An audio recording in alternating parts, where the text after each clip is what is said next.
Adrien Vauthier, merci de participer à cette table ronde des journalistes. Il y a quelques questions que je souhaiterais vous poser. Comment s'organise le travail d'un reporter de guerre sur une zone de conflit? On doit être patient sur un terrain comme l'Ukraine si on veut accéder aux zones de front, parce qu'on doit demander des autorisations officielles à l'état-major, aux brigades, aux soldats. Tout le procédé administratif, on va dire, parce que c'est des demandes officielles qui peuvent prendre du temps. Il y a des périodes aussi, il y a des zones qui sont plus accessibles que d'autres. Par exemple, quand j'ai couvert les batailles de Irpin et de Barmout, c'était beaucoup plus accessible parce que l'armée avait beaucoup plus de mal à contrôler la situation. Dans les autres périodes, on va dire, durant cette guerre, cela se passe beaucoup dans les campagnes, dans les champs. Et donc là, l'armée contrôle des zones qui sont immenses en faisant des checkpoints à plusieurs dizaines de kilomètres de la ligne de front. Et donc, il y aurait une prise de risque à y aller par nous-mêmes. Même si la ligne de front en Ukraine est quand même assez bien définie, c'est quand même après des zones extrêmement dangereuses. Ça, c'est l'organisation principale. Et après, on s'organise essentiellement aussi autour de l'actualité du moment. Vous l'avez évoqué, effectivement, on ne travaille pas tout seul. Il y a des gens que l'on ne voit pas, que l'on ne connaît pas, mais auxquels les journalistes sur le terrain ont hommage. Ce sont les fixeurs, sans lesquels le travail d'un journaliste étranger serait particulièrement difficile. Est-ce que vous pouvez nous préciser de quelle façon vous travaillez avec ces gens qui connaissent, eux, le terrain, parce que ce sont effectivement des gens sur place qui connaissent leur pays? Les fixeurs jouent un rôle important dans la production d'informations dans des pays étrangers comme l'Ukraine pour moi, parce que déjà d'une, je ne parle pas ukrainien. Il y a un vrai travail d'équipe où on échange, ils nous servent de traducteurs, de producteurs, ils nous aident sur la prise de contact. Il y en a aussi qui ont des carnets d'adresses aussi qui sont très utiles. Il y en a certains qui changent assez souvent. Nous, on travaille toujours avec les mêmes équipes depuis le début, donc ces personnes nous sont très précieuses.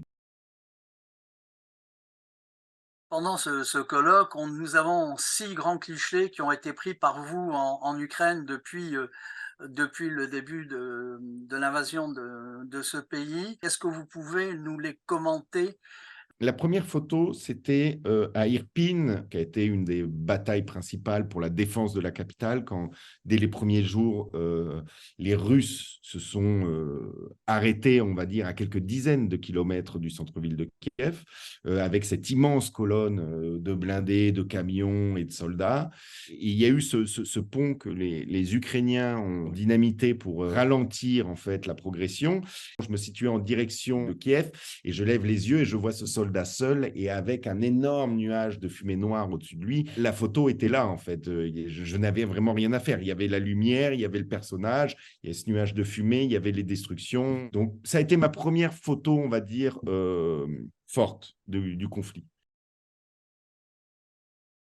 Le second, c'est au même endroit, mais sous le pont, du coup, et c'est un civil blessé qui était totalement désorienté. C'était impossible de l'approcher. Il était complètement apeuré, et puis il n'avait plus aucun repère. Il partait dans tous les sens. On voit sur son visage le traumatisme, même physique déjà, qu'il a vécu, et un peu la peur dans ses yeux. Donc ça, c'est un moment que je suis arrivé à capter très rapidement parce que la personne a disparu très vite. Donc ça c'est une photo qui me tient aussi beaucoup à cœur parce qu'elle a été faite très rapidement, j'en ai fait qu'une et hop, le sujet a disparu. Donc j'étais content d'avoir réussi à capter le moment. La photo suivante, c'est à Zaporijjia. Ça a été très dur. C'était à l'automne 2022, un bombardement nocturne donc, qui a surpris les habitants dans leur sommeil et qui a fait s'effondrer, qui a coupé en deux un immeuble, donc avec toute la structure qui s'est effondrée sur les gens. Et donc, j'ai passé plus de 12 heures sur place avec les sauveteurs parce qu'il y a eu un énorme incendie. Donc, il a fallu attendre que les pompiers éteignent le feu et pour qu'ils puissent accéder aux débris pour pouvoir commencer les recherches. Et ça a été très dur parce qu'il y avait des morts dans un état pas possible. Enfin, voilà, là, ça a été un moment assez difficile. Et cette photo-là a fait du coup la une du journal Le Monde. La photo de cette dame qui est au-dessus de sa mère dans la neige. Sa mère vient de recevoir ce qu'on appelle un shrapnel, qui est un morceau de métal au moment d'une explosion. Ça peut être d'un obus, d'une roquette. Et elle vient d'être fauchée 15 minutes plus tôt. Elle est venue reconnaître le corps et elle passe un coup de fil, on imagine, à sa famille. Et on est dans la banlieue de Barmouth durant l'hiver 2023. Donc, Barmouth était la bataille principale de l'hiver 2023 parce que les Russes l'attaquaient déjà depuis plusieurs mois et les Ukrainiens la défendaient à coups de fortes pertes humaines. Et il y avait beaucoup de civils qui étaient restés et donc beaucoup de pertes du côté des civils.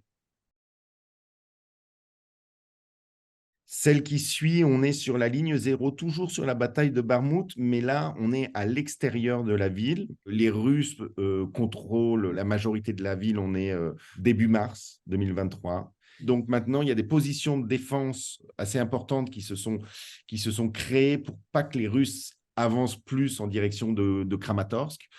Et du coup, on est sur ce que les Ukrainiens appellent la ligne 0, donc vraiment la ligne de front, dans des conditions terribles parce qu'il fait très froid, c'est très humide, et les Ukrainiens se défendent comme ils peuvent. Et donc, il y a ce jeune soldat avec son RPG, son lance-roquette, qui se prépare à aller tirer sur les Russes qui sont à quelques centaines de mètres de nous. Là c'est vraiment du combat de tranchées, comme on a pu le voir en France durant la Première Guerre mondiale. C'est assez basique. On est l'un en face de l'autre et les Russes essayaient plusieurs fois par jour de venir prendre la tranchée des Ukrainiens. Le cliché suivant, là, on est à l'été 2023 dans l'ouest de l'Ukraine, à Tchernitsiv. Et on rencontre cette jeune femme qui a une histoire tragique parce qu'elle est en train d'embrasser le portrait de son défunt mari sur sa tombe. Et elle nous explique que voilà, qu'elle n'a pas pu le revoir avant sa mort en juillet 2022. Elle l'a pas revu depuis janvier, du coup, et le début de la mobilisation, on va dire, ou de l'engagement, en tout cas, de son mari. Elle a pu lui parler un jour avant sa mort, et c'est tout. Et puis surtout, 50 mètres à côté, il y a la tombe de son frère, qui est mort quelques mois plus tôt. Donc vraiment, un peu les deux hommes de sa vie qui sont enterrés à quelques mètres l'un de l'autre et au milieu d'énormément de tombes. Les pertes ukrainiennes sont énormes, malgré le fait que le chiffre est le secret le mieux gardé de tout ce conflit. Les images que vous montrez sont extrêmement violentes et elles posent la question de savoir ce qu'on peut montrer ou ne pas montrer. Quelle est l'éthique du journaliste qui se retrouve dans des situations aussi dramatiques sur le terrain, de votre point de vue? C'est un éternel débat dans le métier, dans les couvertures des conflits.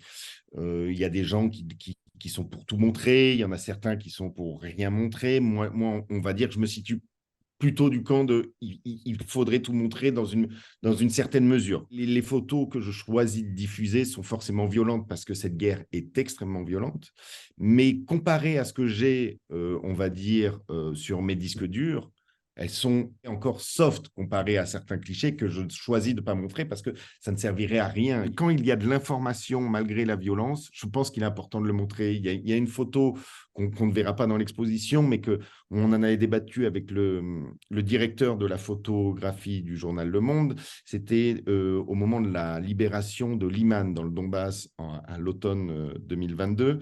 Les Russes avaient abandonné beaucoup de corps de leurs soldats. Certains étaient en train de se faire dévorer par des chiens et une odeur terrible. Et on en a discuté. Moi, il me semblait important de la mettre parce qu'il y avait une information. Les Russes abandonnent leur corps.